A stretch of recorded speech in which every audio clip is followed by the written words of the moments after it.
Hello and a warm welcome to TBC News. Our headlines tonight.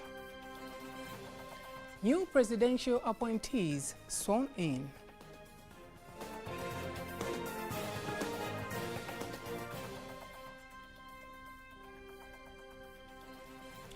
Government commences Kigoma Airport expansion.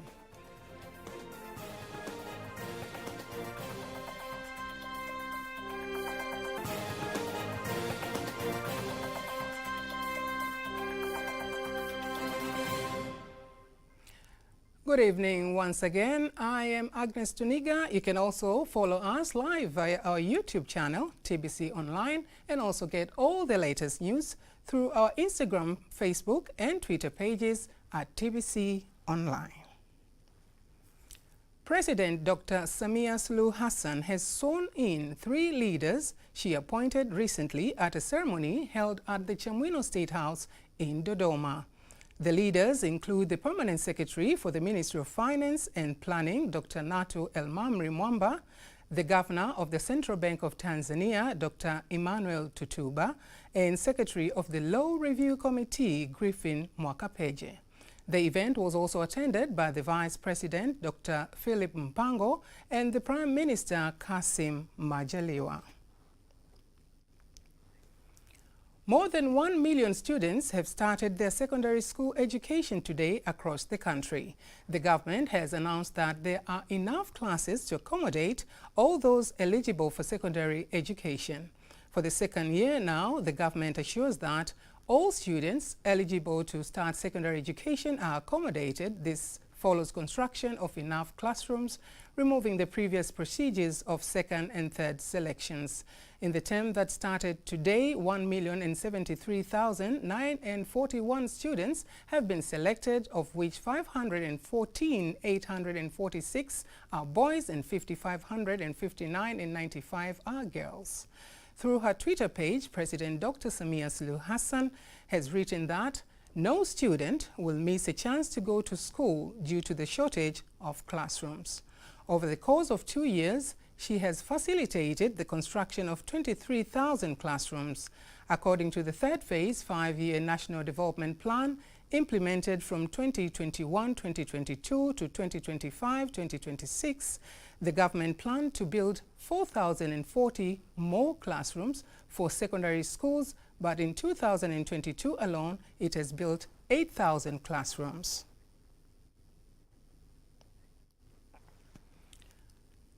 The Vice President, Dr. Philip Mpango, is expected to lead Dodoma residents to plant trees as part of 59 years of Zanzibar Revolution celebrations.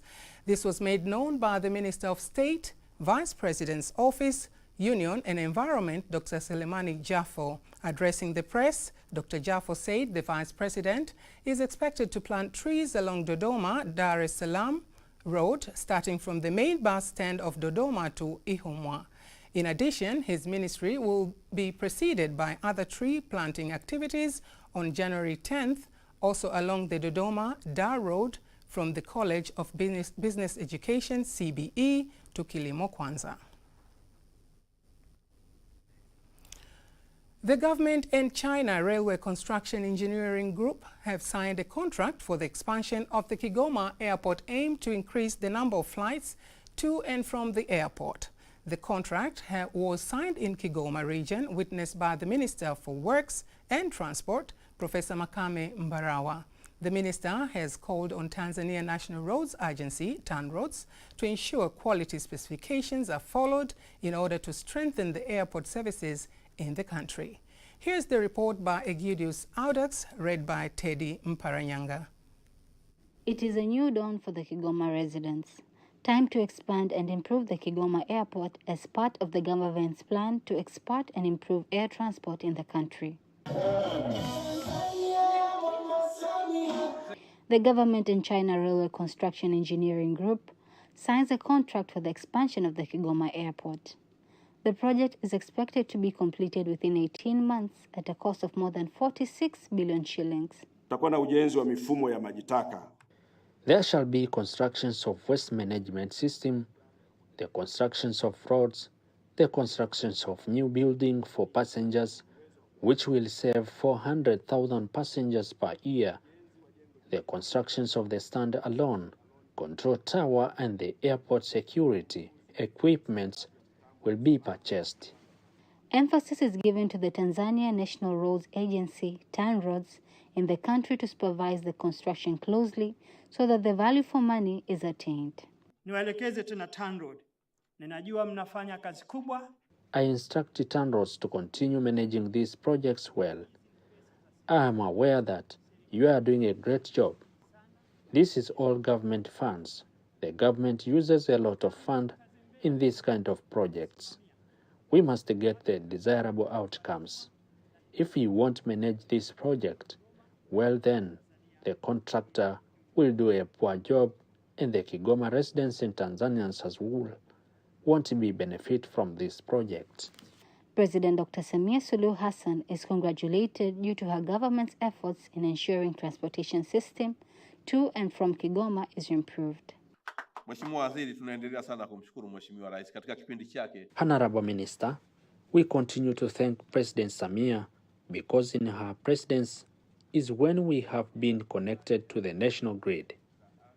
Also, a lot has been done in the health sector, water and the other sectors. Completion of this project will signify a crucial step in the development of the Kigoma region.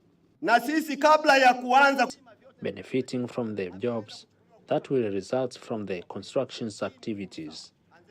You should all be prepared for these opportunities. Mimi naomba tuwape ushirikiano.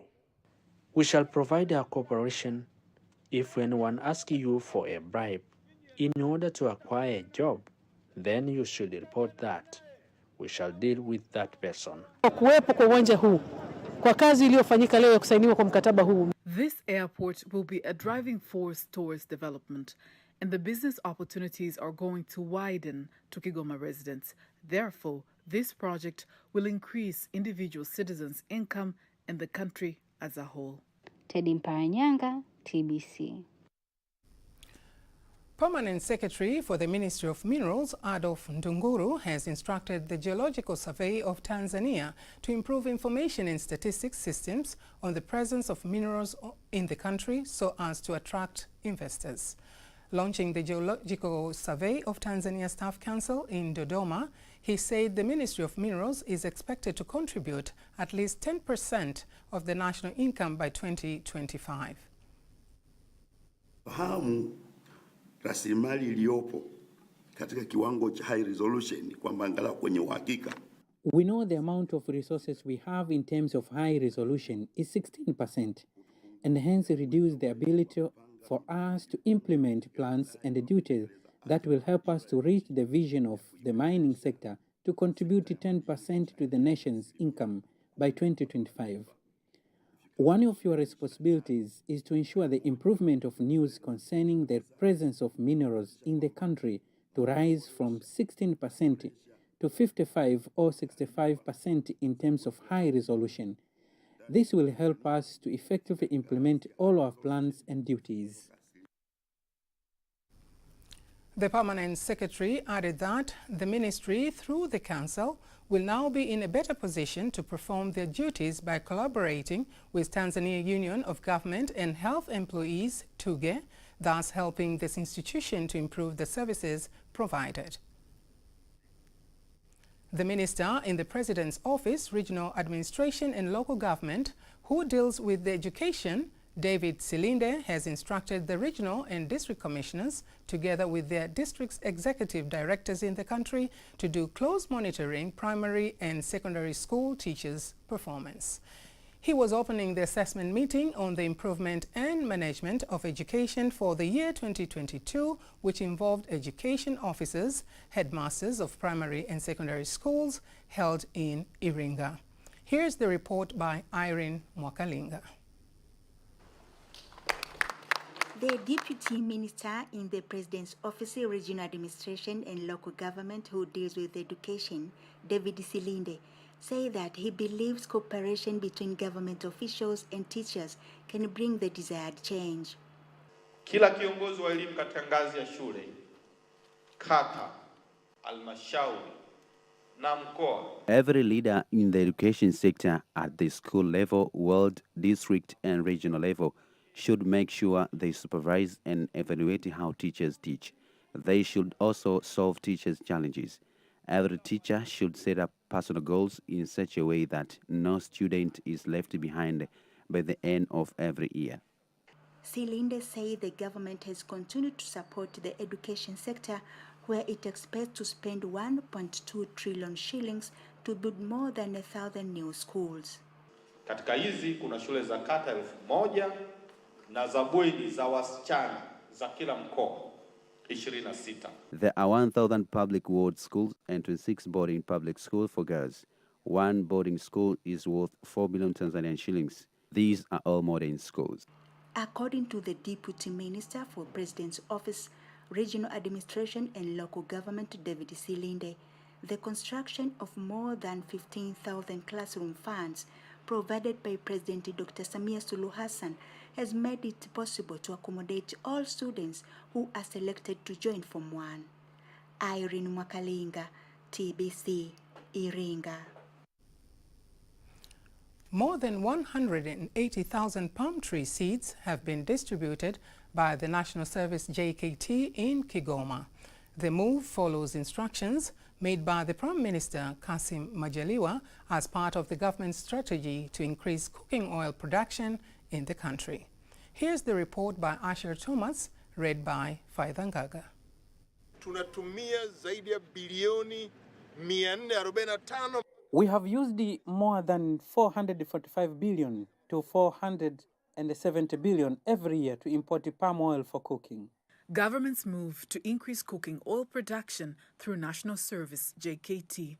This follows sudden hike in prices of this precious item 3 years ago. Tumeamua kulirudisha zao hili lishamiri Tanzania. We have decided to go back to palm tree farming in Tanzania. We shall start palm tree farming here at Kigoma, where there is arable land and there is a human resource to conduct palm tree farming, and we shall extend it to other areas in the country. And now, the National Service JKT has started the execution of the plan. Baada ya maelekezo ya Mheshimiwa Waziri Mkuu wa Jamhuri ya Muungano wa Tanzania, the Prime Minister gave instructions to the National Service to start large-scale palm tree farming in order to tackle the challenge of shortage of cooking oil at that time. The National Service has now started to prepare this farm. This farm has 800 acres that are ready for farming, and we shall prepare 1,800 acres, which also will be prepared. Our plan is that this farm should be completely done by 2024. Serikali ilitoa maelekezo kwa makao makuu ya Jeshi la Kujenga Taifa. The government had instructed the National Service to produce enough palm tree seedlings and supply them to the farmers for free. The National Service started to execute that in 2019. More than 100,000 palm tree seeds have been distributed for free to the citizens. Mpaka sasa, maombi yaliyowasilishwa ni zaidi ya 180,000. There have been 180 applications, and National Service has provided 60,000 seedlings to the farmers. Therefore, everything is going well. The current strategy is to distribute more than 100,000 palm tree seeds for the 2022-2023 agricultural season. The beneficiaries give testimonies of how this program has benefited them. We used to face a lot of challenges. We used to buy the seedlings from private companies. One seedling was about 7,000 to 8,000 Tanzanian shillings. I am grateful to the government as it has started to cater for the farmers, because without catering for the farmers, we will not progress. That item concludes local news tonight. International news is up next.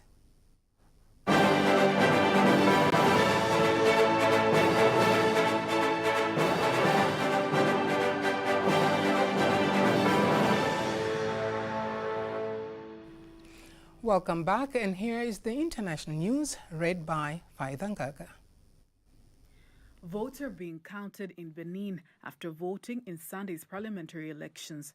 Reports say that opposition parties took part this time after having either boycotted or being excluded from other polls in recent years. Speaking after casting his vote, President Patrice Talon of Benin said that his country is turning the wrong pages of recent political history.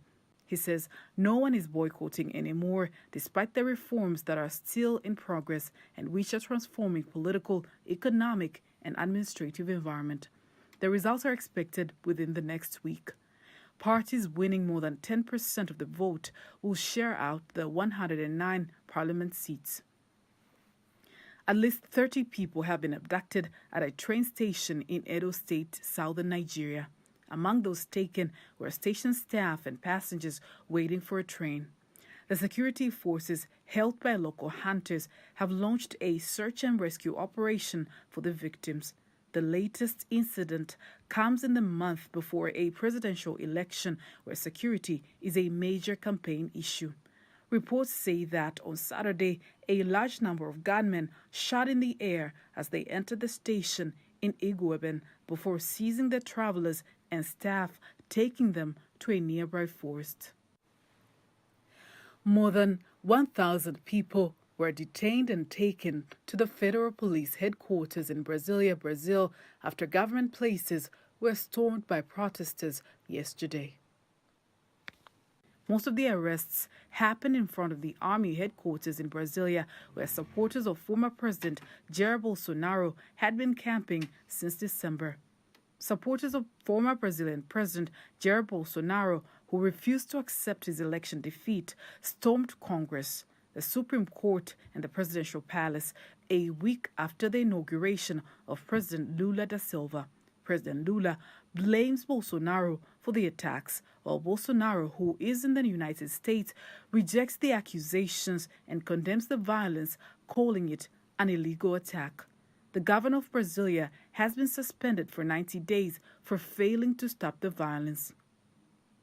Pakistan says donors at an international conference in Geneva have pledged to give more than $8 billion United States dollars to help it rebuild following last year's devastating floods. Pakistan is hosting the event in Geneva with the United Nations as it seeks international assistance to cover around half of a total $16.3 billion recovery bill. Pakistan Prime Minister Shehbaz Sharif and UN Secretary General Antonio Guterres kicked off the one-day conference, attended by officials as well as private donors and international financial institutions. According to the United Nations, the unprecedented floods caused by melting glaciers and record monsoon rains last year affected more than 33 million Pakistanis, killing more than 1,700 people and pushing about 9 million others into poverty. At the meeting, European Union, the United States, Germany, and France have pledged to assist Pakistan. That was international news. Sports news is up next.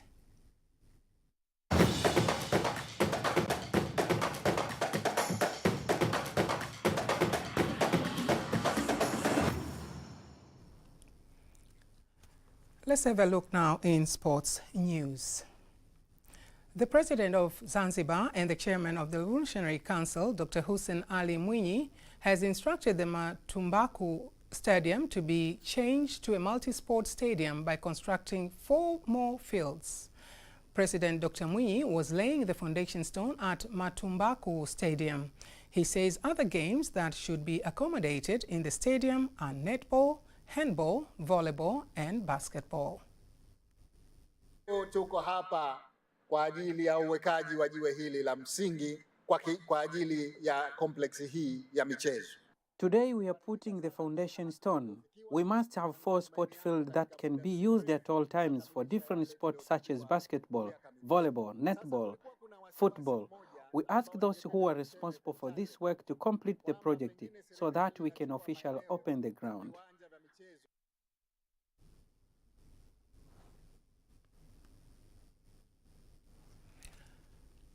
Tanzania basketball coach Bahati Mgunda urged under-19 basketball players to turn up in numbers and participate in the Shoes for Tanzania Basketball Clinic to be held in JK Park grounds on January 12th to boost their skills and knowledge of the game. Yeah, I think it's to teach them the life skills, and we have something new coming this time. FIBA, International Basketball Federation, have initiated a program called Players Lifestyle Mentorship. So luckily, I'm the mentor, and I've qualified through FIBA programs. So we'll be introducing the program to current players. So I just like to take this opportunity to invite more players who can come and benefit with this kind of training for the first time in Tanzania. The clinic has been organized by the Shoes for Tanzania in collaboration with JK Park Ground and Mango Foundation. And that marks the end of our news bulletin for tonight. My name is Agnes Tuniga. Thank you very much for watching, and good night.